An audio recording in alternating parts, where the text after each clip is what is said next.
Mrs Musarrat, क्योंकि आज मेरा शो ही ऐसा है कि दुखती रखते अपने लोगों के हाथ रखती है। मिसेस मुसरत हमारे से चुन्योट से कॉलर मौजूद है। अस्सलाम वालेकुम। जी अस्सलाम वालेकुम मदीहा, क्या हाल है? ठीक ठाक हैं? अल्लाह का शुक्र, बिल्कुल ठीक ठाक। आप ठीक हैं? जबरदस्त प्रोग्राम चल रहा है जी, बहुत लोगों की दुखती रख पे आपने हाथ रखा हुआ है। हाँ। अच्छा, तो मैं भी अपना एक्सपीरियंस शेयर करना चाहूंगी। जी जी।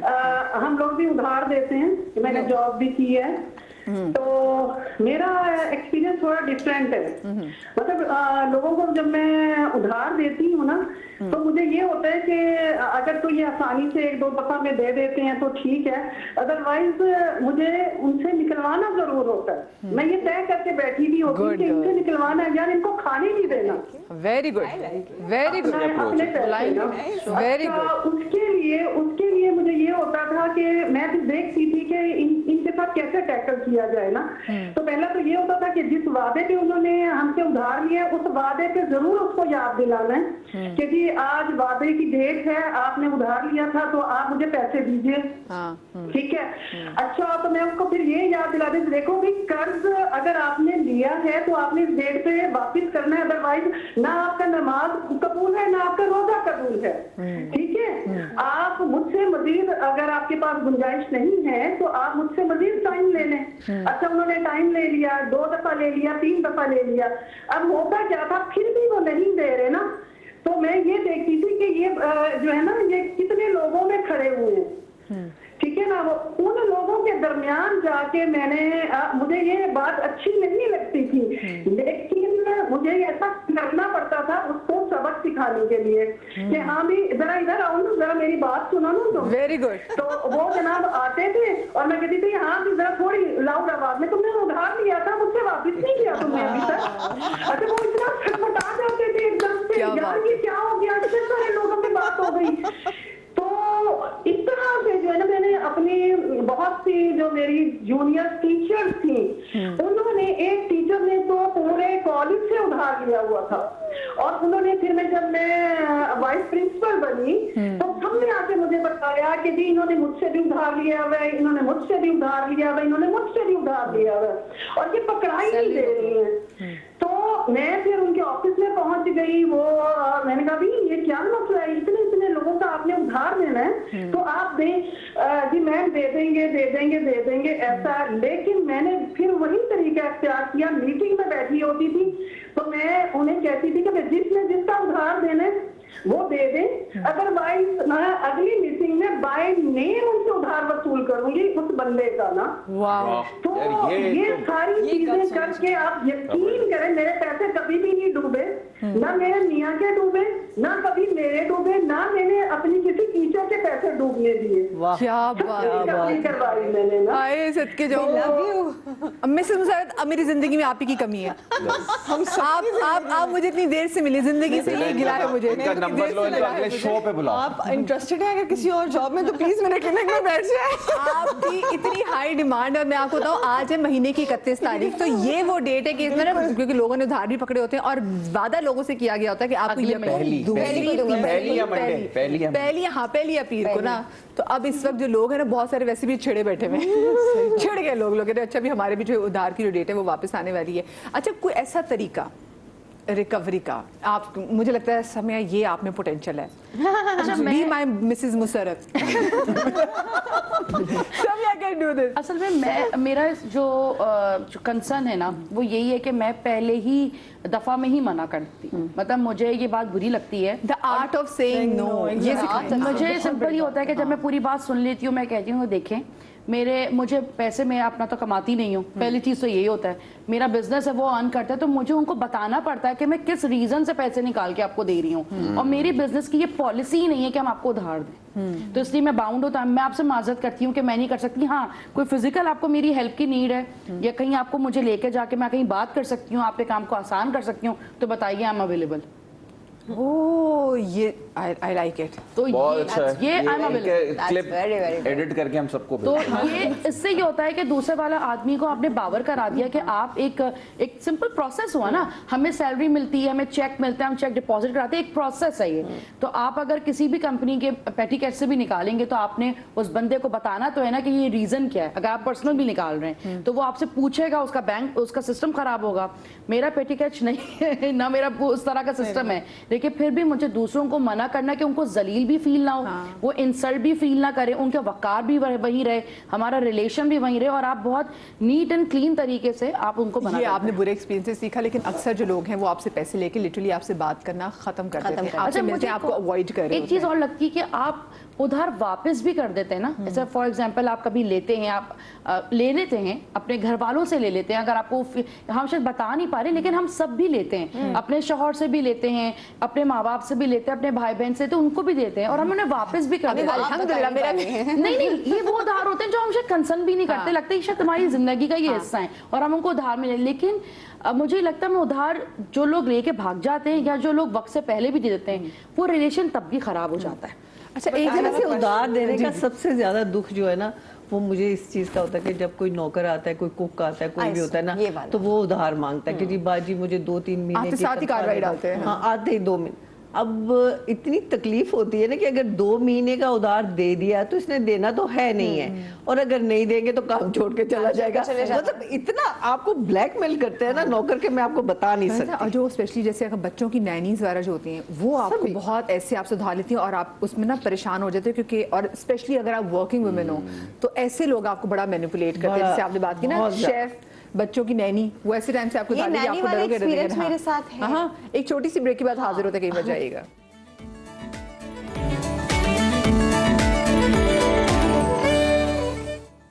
जी welcome back after the break जनाब। आज क्योंकि हम बात कर रहे हैं उधार के हवाले से और वो लोगों के वाकयात किस्से खाने, अगर आपको लगता है कि आप लोग ही वो वाहिद लोग हैं कि जिन्होंने किसी को उधार दिया और अगला पैसे लेके भाग गया या फिर अगले ने आपसे बात करना छोड़ दी, तो ऐसा बिल्कुल भी नहीं है। पाकिस्तान में तो शायद ही आपको शाज़ो नादिर को ऐसा शख्स नजर आएगा जिसने कभी उधार ना मांगा हो। इसका रीजन भी है क्यों पाकिस्तान में लोग इसलिए उधार दे रहे हैं, अमीर लोग हैं, बाहर गरीब लोग रहते हैं, बाहर लोग अफोर्ड ही नहीं कर सकते उधार देना क्योंकि अपनी जिंदगी गुजारना उनके लिए बहुत है। सही बात कर रहे हैं, सीरियसली। वी आर रिच, बिल्कुल सही। अच्छा एक और चीज, जो लोग बाहर रहते हैं रिश्तेदार हमारे, तो वो हम लोगों को गुर्बत ज्यादा समझते हैं, ये सबको पाकिस्तान और उनको वो इसलिए फील कराते हैं। मुझे अब वो इंटेंशन समझ आया कि वो सही करते हैं। वो कहते हैं हमसे डॉलर ना मांग लें, तो हमें भी चाहिए कि आप बाहर वालों से मांगे क्या, बेचारों के टैक्सेस और होते ही नहीं, इंस्टॉलमेंट्स उनके में तो पास उनकी जिंदगियां गुजर जाती हैं यार। वो वहां से कभी पाकिस्तान वापस नहीं आते, वो बल्कि वहां से और ग्रो करते हैं, दुनिया घूमते हैं, उनका लाइफस्टाइल होता है। लेकिन एक चीज जो मैंने कॉमन अपने रिश्तेदारों में देखी है, एक ही बात कि वो हमें फकीर और फुरका समझते हैं कि हम लोग बिल्कुल फकीर और हमसे डॉलर ना मांगे। आपके समझते होंगे? जी सभी के होते हैं। ऐसा सबके होते हैं, ऐसा भी होता है कि उनको ये भी वो वाकई देख रहे होते हैं, वो कहते हैं यार पता नहीं पाकिस्तान में कितनी गुर्बत है, लेकिन जब वो यहाँ पर आते हैं और जो हमारी शादियां देखते हैं। Exactly. अच्छा मैं बिल्कुल। जरा शादियों के वाले से बात भी करना चाहूंगी। बहुत सारे लोग जो हमारे इन्फ्लुएंसर्स को, जो हमारे टेलीविजन के आर्टिस्ट को देख रहे होते हैं, जब आप उनकी लेविश शादियों को देख रहे होते हैं कि उनके 10-15 फंक्शन चल रहे हैं, तो भाई उनके चल रहे थे स्पॉन्सर्ड। ये मैं लड़कियों से भी कहना चाहूंगी, माँ बाप को मैंने लिटरली देखा कि अब बच्ची का डिजाइनर जोड़ा लेने के चक्कर में बच्ची ने एक इवेंट ज्यादा कह दिया तो माँ बाप उधार लेते हैं। भाई आप जिनको देख देख के उधार ले रहे हैं ना, क्योंकि वो चादर दे के पाँव फैलाने की जो हम बात कर रहे हैं, आप जिनको देख के उधार ले रहे हैं ना, उनका अपनी जेब से टगा पैसा नहीं गया, ठीक है। वो मैं कहती हूँ जो अल्लाह के इस मामले में शुक्र है। जैसे अब मैं हमेशा बताती हूँ कि भाई देखिए, जो मैंने रोज कपड़े पहने होते हैं ना, कभी शाज़ो नादिर में अपना भी ड्रेस पहन लेती हूँ, मुझे रिपीट करने का शौक है, तो मैं खुद से देखती हूँ कि अच्छा 4-5 महीने पहले मैंने पहना था, तब शो में पहना ऐसा लग रहा था, बट ये में डिजाइनर्स देते हैं, हम पहनते हैं, हम इनकी अच्छी सी पिक्चर्स लगाते हैं and we give them back. तो अगर आपको लग रहा होता है कि हाई जिसने बना लिया तो मैंने भी ऐसा बनाना है, ऐसा नहीं है। प्लीज अपनी चादर देके पाँव फैलाएं। और अगर शादियों की बात हो, मैं अक्सर लोगों को देती हूँ बच्चों की सालगिरह, तुमने बहुत अच्छी बात की है, कर रहे होते हैं। यार मुझे इस बात पे बड़ा अफसोस होता है कि जब मेरी शादी हुई थी तब ये सोशल मीडिया इतना एक्टिव नहीं था, मेरा सब सारे पैसे सारा बांटा नहीं, मेरी लेकिन एक बात है, शादियों के मामले में I think it should be, हम लोग को अब प्रमोट करना चाहिए। आप सिंपल शादी करो, चाहे आप किसी भी अच्छा, वैसे मैंने देखा शादियों का हो गया है, मेक इट सिंपल। शादियां बिग फंक्शंस पे आ गई हैं यार आ जरूर गई, बट वो इतनी लेविश होती हैं, 10 कोर्स मील चल रहा है, कुछ लोग खर्चे चल रहे हैं, उधार लेके उम्रा हज ज़ियारत पे भी जा रहे हैं अच्छा, इस कैटेगरी के तो लोगों को मैं इंसान ही नहीं समझता। सॉरी कि आप किसी से उधार लेके, और जब आप किसी से ये उधार मांगते ये हैं कोई कि यार ज़ियारत, मैं ये हज कोई पे उम्रा, ये कोई हज उधार पे, बल्कि हज और उम्रे और ज़ियारत पे तो आप जाएं तो लोगों के उधार वापस करके जाएं। एक बात मुझे कबूल ही नहीं बताइए, एक बात मुझे बताइए, आपकी किसी के तरफ आपके पैसे ड्यू हैं, उसने आपके पैसे वापस करने हैं, वो आपको पैसे वापस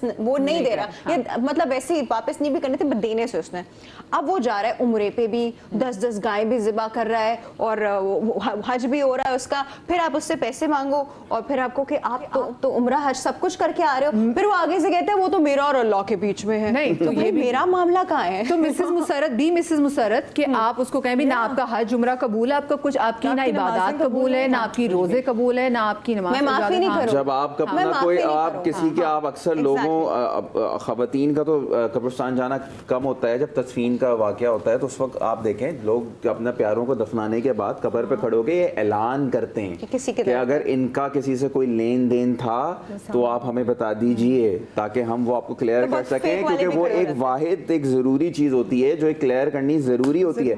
अब वहां जितने लोग खड़े हैं वो अपनी मोहब्बत में कहते हैं कि यार दिल में ही कहते हैं कि नहीं यार मैंने माफ किया, हम कोई बाब बुलंद नहीं कहना चाहते, हम इनको अब मरने के बाद शर्मिंदा नहीं करना चाहते, तो दिल में कहते थे हमने माफ कर दिया।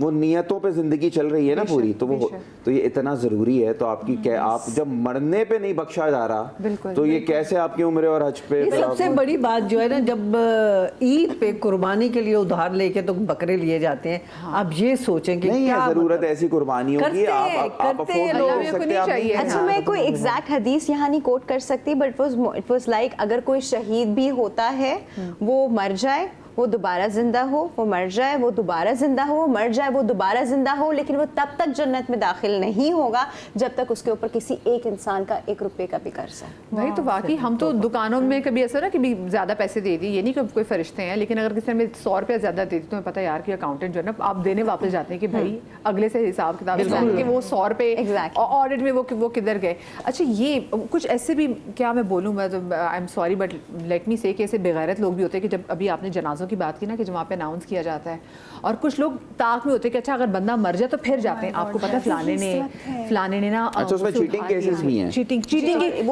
ही केसेस कोई बात नहीं ना, तो लोग फिर इस आड़ में लोग पैसे भी निकलवाने की कोशिश करते हैं। तो ये भी एग्जैक्टली आप की तो कब्र पे पता नहीं फिर कैसी अनाउंसमेंट होनी चाहिए। गिल्ट में कभी मुझे बताएं, अगर मैं कहूँ कि ना जाने का तरीका कि किसी से उधार वापस मांगते हुए, और आर्ट ऑफ सेइंग नो कैसे हो सकता है, ये अब जुगाड़ बताएं। ये खुद भी सीखना है और बताना भी है। मुझे नहीं पता, मैं I'm struggling with it. मैं तो I am still struggling with it because I can not से नो। और अब जाके बस बुरा, वो जो बुरे बनने वाला एलिमेंट है ना, वो भी नहीं हो पा रहा है। आई थिंक तभी तो मैं आप सबसे पूछी मुझे बताएं मैं क्या करूं, मुझे बताएं मैं क्या करूं, because I am unable to say. लेकिन जो दोस्त बात करना छोड़ देते फिर उनको कैसे डील करती है? नहीं, फिर बात नहीं करते हैं। अगर किसी रिश्तेदारों ने आपसे, बहुत करीबी रिश्तेदार ने आपसे उधार लिया, उधार बार बार कहके उधार अभी दे देंगे और आपने मुश्किल वक्त में उधार वो फिर आप इन द एंड मध्य रिश्तेदारी खराब हो जाती है। अगर like it's your friends, if it's your cousins या जो भी है, रिश्तेदारी खराब हो जाती है बिकॉज उनमें एक अजीब सा एटीट्यूड आ जाता है और आप होते हो यार मैंने तो दिया है तो फिर किस चीज़ का एटीट्यूड है, तो वो इवेंचुअली रिश्तेदारी खराब ही होती है। मैंने इस चीज़ को हमेशा खराब ही होते देखा है, इसका अच्छा एंड नहीं है, क्योंकि ना मैं मांगने वालों में से ना वो अगला देने वालों में से, दोनों अंदर सड़ सड़के यू नो वो इट्स जस्ट वर्स। लेकिन वैसे एक बात है कि इंसान को जरूरत किसी को भी किसी वक्त भी पड़ सकती है। तो मतलब मेरा पहले ये होता था कि मैं सोचती थी कि यार बैंक में कोई बच्चे तो नहीं देते किसी के काम आ जाए, लेकिन वो काम आने की वजह से ना इतना ज़्यादा इंसान तकलीफ में आ जाता है कि फिर जाहिर है कि आप उधार वाले बन जाते हैं कि लेकिन बस होना ये चाहिए कि अल्लाह मियाँ किसी को ना इस साइड ना उस साइड मोहताज ही ना करे किसी का, और आप तब मोहताज नहीं होते जब आपको अपनी औकात पता होती है। जब आपको अपनी औकात पता है ना कि मैं नहीं इस वक्त ये चीज कर सकता, और आप खामोशी से बैठ जाएं, अपने घर वालों को भी समझाएं कि नहीं हो सकती, तो वो खत्म हो गई। आई थिंक सोशल मीडिया ने बड़ा गंद किया हुआ है ना, they have to keep social media सिर्फ देखें, सोशल मीडिया उन लोगों को मुतासर कर रहे हैं जिनके अंदर एहसास कमतरी है, जिनके अंदर एहसास कमतरी नहीं है उनको हमारे 80% लोग तो मेजॉरिटी तो वही है ना, मेजॉरिटी पार्टीज का बड़ा सीन है, ठीक है। हमारे मुल्क में ऐसी औरतें आती हैं, हमें कराना बहुत जरूरी है। देखिए हमने किटी पार्टी पे जाना है, हमने इंस्टाग्राम पे स्टोरी डालनी होती है, and a lot of women buy bags and all these thing उधारों पे, जस्ट बिकॉज उन्हें किसी किटी पार्टी पे अटेंड करनी है, सोशल पार्टी या ना। हम लोग हमारे देखें मदिया और हमारे बड़े कॉमन फ्रेंड्स हैं, मदिया और हम लोग काफी मिलते हैं, हम लोग बहुत अच्छी जगहों पे भी खाना खाते हैं, हम बहुत ऐसी जगहों पे भी खाना खाते हैं जहाँ पे हम सिर्फ वो करते हैं जो हमें अच्छा लगता है। हम घरों पे भी बैठ के कितनी दफा मिलते हैं, हम बाहर भी जाते हैं, लेकिन अपने लिए मिल रहे हैं। हम लोग सिर्फ इसलिए मिलते हैं कि हम लोग उस मोमेंट को एंजॉय करना चाहते हैं, हम लोग वो अच्छे से मिल के बच्चों के साथ वो खुशी मनाना चाहते हैं। जरूरी नहीं है कि उस वक्त हम बैठे हैं तो हमने सुशी ही ऑर्डर करनी है, जरूरी नहीं है कि हमने दुनिया का सबसे महंगा स्टेक ऑर्डर करना है। अगर वो हमें नहीं अच्छा लगता तो हम बाकी जिंदगी में मुड़ के उस तरफ नहीं देखेंगे। पराठा रोल खा के भी आप खुश रह सकते हैं, फिर अगले को दिखाने क्या शो मारने की जरूरत नहीं। अक्सर लोगों को देखते दस्तरखान करते हैं शो मारने के लिए ना, लोगों वो करें जिसमें आपको खुशी हो। और देखिए आपने डिसाइड ये करना है कि अगर आप इस वक्त अभी किसी के साथ बैठे हैं तो आपको वहाँ मजा आ रहा है, नहीं आ रहा ना तो अगली दफा मुड़ के नहीं खत्म हो गया। एग्जैक्टली अच्छा, हम लोग सब फ्रेंड्स हैं, ये राफिया हमारे ग्रुप का ही हिस्सा है, बल्कि उस दिन हम लोग बात भी कर रहे थे कि अक्सर ये लोग कॉफी पीने के लिए जाते हैं, वो एक बड़ा जबरदस्त कॉफी कैफे हो गई, तो मैं अक्सर स्ट्रेट मना करती हूँ कि मैं 1800 रुपए की कॉफी नहीं पीऊंगी, मतलब मुझे नहीं पीनी। और क्यों जा रहे हैं हम किसी घर पे ग्रीन टी भी पी सकते हो, ना पिए, जरूरी तो नहीं है कि हम हर चीज पिए। तो बल्कि हम लोगों ने बड़े शोज किए हैं कि सस्ते कपड़े भी पहन के हम लोग आए हैं और बताएं कि हमने खरीदे हैं। और बिल्कुल सही बात है कि मैं तैयार भी अपने लिए होती हूँ, मुझे अपने शौहर के लिए, बच्चों के लिए, माँ बाप के लिए भी नहीं होना होता। मुझे खुशी हो रही है। देखिए आपको पता है, जब आप खुश होते हैं ना तो आपके अंदर से एक पॉजिटिव वाइब्स निकलती हैं जो हर नेगेटिव चीज को पॉजिटिव कर देती हैं। तो आपको किसी को जरूरी नहीं कि किसी को अच्छा दिखाएं या आप अपनी चादर से 4 गुना पैर फैला के अपने आपको तकलीफ में दें। मैंने ऐसे लोगों को भी देखा है कि लोगों से पैसे उनके डॉलर्स को पाकिस्तानी करेंसी में कन्वर्ट करवाए हैं, मैंने खुद देखे हैं। लेकिन मजबूर कर देते हैं आपके रिश्ते, आपके दोस्तियां, आपके एम्प्लॉइज, बहुत लोग होते हैं। पता है मैंने ऐसे लोगों को देखा है जो लिटरली अपनी ज्वेलरी बेच के अपने दोस्तों को उधार दे रहे होते हैं, मेरे दोस्त को उधार चाहिए। हमारे साथ कॉलर मौजूद है सारा। अस्सलाम वालेकुम। वालेकुम अस्सलाम। कैसी सारा? ठीक है अल्हम्दुलिल्लाह अल्हम्दुलिल्लाह। अच्छा, मुझे ये बात करनी थी कि जब कोई आपसे उधार मांगे, दोस्त खास तौर पे, तो बस ये सोच लेना चाहिए कि अब रिलेशनशिप खत्म होने का वक्त आ गया है, क्योंकि रिलेशनशिप अब दोनों सूरतों में खत्म होगा। या तो आप देंगे तब खत्म होगा और नहीं देंगे तब खत्म होगा। तो ना मुझे लगता है तो मुझे लगता है कि रिलेशनशिप खत्म होने का टाइम आ गया। अब किसी ने उधार मांग लिया आपसे, अच्छा, मैंने कई ऐसे लोगों को उधार दिया तो उन्होंने कभी भी वापस नहीं किया। तो अब मैंने ये फैसला किया कि किसी को भी उधार देना ही नहीं है, चाहे दोस्ती खत्म ही हो जाए, क्योंकि अब खत्म होगी ना, हर सूरत हो जाएगी। अच्छा, लेकिन मैं बताऊं सारे दोस्त बुरे नहीं होते। जैसे कुछ आपके ऐसे दोस्त होते हैं जो आपको पता नहीं होता कि वो आपके दोस्त हैं, आपको लग रहा था ये आपकी जिगरी हैं, वो आपसे पैसे मांगेंगे और फिर आपको ऐसे उनकी आदत का पता चलेगा कि इनको पैसे उड़ाने का शौक है। कुछ आपके दोस्त जो जेन्युइनली ज़रूरत में होते हैं, एक तो अगर आपको पता हो कि आपका दोस्त माड़ा मोटा होना तो आप खुद उसको कवर कर लें, क्या कोई बात नहीं, तुझे पैसे चाहिए तो फिक्र ना कि तेरी बहन बैठी हुई है। कुछ दोस्त आपके ऐसे होते हैं कि आपको पता होता है कि इनके पास आपके पैसे सिक्योर हैं और वो लोग आपके पैसे, मतलब हम कहना ये नहीं चाह रहे कि दोस्ती बिल्कुल ख़राब हो रही थी। येस, लोग बुरे हैं लेकिन अच्छे लोग भी हैं कि उनको ज़रूरत हो। और अगर दोस्त ही दोस्त के काम नहीं आएगा, कि अगर मेरे लिए लिटरली वो कहते हैं ना कि एक मौत का आलम होगा कि अगर मेरा दोस्त पता नहीं कितने सूद पे जाके बैंक से कोई एक ऐसी अमाउंट उठा ले जो मैं इसको इजीली दे सकती हूँ और उसने मेरे से ना मांगे हो, तो मुझे होगा कि यार इसने मुझे याद नहीं किया, इसको जरूरत थी।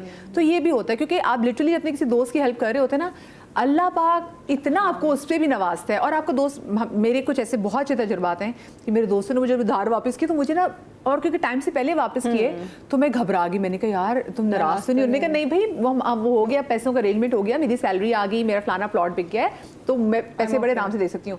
और कुछ से लिटरली मैंने, जो मुझे लगता था मेरे दोस्त हैं, मैंने सोचा माफ़ कर देती हूँ, बट मैंने कहा नहीं, ये मेरी हक हलाल की कमाई है। तो फिर उनसे निकलवाना, और मैंने फिर कह के निकलवा भी लिया, जो मेरी कहीं पे रिकवरी और कहीं पे रिकवरी नहीं, क्योंकि हम जो नैनीज वाला के जो उनकी बात कर रहे होते हैं ना, वो तो नहीं। अच्छा मदिया, सारा की बात बहुत अच्छी है कि कुछ या तो आपकी अब तो दोस्ती खत्म हो गई, ठीक है, और अगर आप उसको क्लियर कर दो कि सुनो मेरे पास नहीं है और या मैं अभी मल्टीपल रीजंस की वजह से नहीं दे सकती, जो वगैरह, तो मैंने बताया था ना कि अपना रोना डाल दो और उसको बोल दो कि this should not affect our friendship. अगर वो अफेक्ट कर रही है फ्रेंडशिप तो that friendship is not worth it. हाँ, ये बात मुझे अपना याद है कि जब मैंने अपना घर बना रही थी तो मुझे बहुत अच्छे से याद है, और मैं अभी बात घर की तो मुझे वो रिकॉल हुआ कि क्योंकि कुछ चीज़ आप ऐसे अपने घर वालों के साथ करते हैं, आपको लगता ही नहीं कि ये कभी कुछ चीज़ हो भी सकती है। तो जहाँ आप इतने करोड़ों पे दे देते हैं घर के, तो 2-3 लाख रुपए क्या मायने रखते हैं? कोई भी मायने नहीं रखते। तो मुझे याद है कि वो एंड टाइम पे टैक्स के नाम पे जो टैक्स हम पे करते हैं ना, वो पैसे मेरे पास ख़त्म हो गए। और मुझे बहुत है कि मतलब जो लोग मुझे जानते हैं उनको पता है ये वाली बात कि मैं बड़ा खुददार किस्म का इंसान हूँ, मैं किसी से पैसे नहीं ले सकती। मतलब मैं अपना रख लूँगी, रोक लूँगी, मैं नहीं जाऊँगी कि अगर मैं अफोर्ड नहीं कर सकती हूँ तो मैं मना कर दूँगी कि मुझे नहीं जाना। तो मुझे याद है कि फिर मैंने अपनी खाला को कॉल किया था, तो मेरी खाला, मैं उनसे मांग रही, वो रो रही हैं। मुझे याद आया बल्कि मेरी थैंक यू कि उस वक्त उन्होंने मेरी इंस्टेंटली हेल्प की। उन्होंने अपने बेटे को घर भेजा कि उसको चाहिए, और जबकि हम रमज़ान ट्रांसमिशन कर रहे थे तो उसके पैसे 1 हफ्ते के बाद आ गए थे, तो मैंने उन्हें दे भी दिए थे कि नहीं नहीं तुम रखो, तुम्हें भी काम होगा, तुम्हें भी पेंट कराना होगा, ये कराना होगा, तुम देना। लेकिन मुझे याद है कि कुछ ऐसे वक्त भी होते हैं कि जब आपके दिल में वो बात रह जाती है कि मैंने, और उनको ये खुशी हुई कि तुमने मुझे इतने लोगों में चुना कि मेरे पास मैं तुम्हें हेल्प कर सकती हूँ। तो ये सब हर कोई बुरा नहीं होता, आपको हेल्प कर सकता है। आपको बहुत जगहों पे आपके रिलेटिव होते हैं, उनके बच्चों की तालीम में प्रॉब्लम आती है तो आप पीछे से उनको हेल्प कर देते हैं। और फिर आप उन्हें पूछते भी नहीं, और फिर आप भी देख के हेल्प करते हैं कि जब वो बड़ा इंसान बनेगा ना तो उसका सवाब मुझे मिलेगा। क्योंकि ये सबसे बड़ा सदका जारी है कि आप किसी की तालीम में आप दे बच्चों की किसी की फीस आप दे दें। अच्छा, वैसे आप लोगों को याद है आपने जिंदगी में पहला उधार कौन सी उम्र में दिया था? 7 साल की उम्र में। 7 साल अपनी बड़ी बहन को 300 रुपए उसने आज तक वापस नहीं किया। अभी तक ताने देती हूँ मैं इसको। क्या मेमोरी है इनकी। वैसे ना मुझे, मैं छोटी थी, मेरे बहन भाई को बहुत शौक था, वो फिल्म्स लाके देखते, तो वो फिल्म्स किराए पे मिलती थी सीरीज वगैरह, तो मेरे पास ईदी हमेशा इकट्ठी होती थी, फिर उन्होंने मुझसे पैसे लेने होते थे तो मैं फिर उनको पैसे देती थी, तो वो खैर लेकिन इतनी महंगी तो किराए पे नहीं आती थी मेरे ख्याल से। 20 रुपए, हाँ 20-50 सबने, इससे ज्यादा नहीं होती थी। हाँ, बिरयानी के लिए मैंने अपने बहन भाई को बहुत उधार दिया, भाई को स्पेशली। फिर मेरा भाई, मुझे याद है 125 की बड़ी जबरदस्त एक बिरयानी आती थी बड़ी सारी, तो मुझे 10-10 रुपए करके वापस मजा खत्म कर देता था। और मैं 125 एक बच्चे के लिए बड़े इंपॉर्टेंट होते हैं। अब वो दिल कर रहा रात में, फिर कह रहे चलो बिरयानी खानी, उन्होंने कहा हाँ खानी बिरयानी, खाने को तो तुम दोगे पैसे लाऊंगा मैं। हाँ नहीं, उधार दे दो, मैं तो बाद में दे दूंगा। अच्छा, उधार आपने भाई को दे दिया जी, बिरयानी आ गई, और उसके बाद आपने खा ली। फिर जब आप 2 दिन बाद कहें कि अब छोटा बच्चा तो पूछता है, तो मैं तो पूछती थी, और मेरा लिटरली दिमाग में रजिस्टर होता था, दिमाग में रजिस्टर होता था। तो मैं कहती थी वो पैसे कब दोगे मेरे बिरयानी के? तो कहते क्यों तुमने नहीं खाए? ये अच्छा, एक और चीज़ ये बताओ, मैंने ये रमज़ान ट्रांसमिशन में ही देखा था कि जैसे माँ बाप होते हैं, बच्चे जब पैदा होते हैं तो उनको खुशी में पैसे देते हैं, उनके अकीके में पैसे देते हैं, बर्थडे है, कुछ भी जो उनके पैसे होते हैं, और माँ बाप उस पैसों को रख लेती हैं, स्पेशली माँ बैंक, जो माँ का बैंक माँ भी बच्चों से उधार कर लेती कभी। हाँ, मेरी अब भी करती थी, और अभी भी ये होता है। अब दे दो जिमल से 100-200 रुपए ना जिमल के कहीं पॉकेट्स में होते तो हम ले लेते, फिर उनको वापस करते हैं। ये उनको देना है, इसका गुनाह है। मतलब ये आप बच्चे क्योंकि अंडर एज है, उनको समझ नहीं है। आप गुनाह नहीं है, सही है, बस क्या हो गया। 3-3 लाख 2-2 लाख रुपए की उनकी सालगिरह करना है, अगर उनके एक लिफाफे से 5,000 निकाल के किसी को टिप दे दी तो क्या गुनाह है भाई? जो बात है ये आप कर रहे हैं, बेकार बिल्कुल बात नहीं करें। 3 लाख रुपए हर साल खर्च हो रहे हैं सालगिरहों में, और उनके लिफाफे 2 खोल लिए, तो उसमें कौन सा गुनाह है? कोई गुनाह नहीं है। पहले गिफ्ट भी सस्ते आते थे। बेकार बात नहीं करें। ये मैं भी ऐसी सड़ी थी। तब की सारे पैसे जमा करके आईपैड चाहिए होते, फोन चाहिए होते, कहाँ से आएंगे? दे ना डॉल आप अपनी बच्ची को। कोई नहीं। अच्छा, सारे लोग कूद गए मुझ में। 1 मिनट समिया, जब तक बच्चों को सेंस नहीं है ना तब तक आप उड़ा लो उनके पैसे। अच्छा, ये बात नहीं, सेंस है भी तो कोई मसला नहीं है। नहीं, मेरी अम्मी ने मुझसे माफी मांगी थी, मंगवाई इस औरत ने।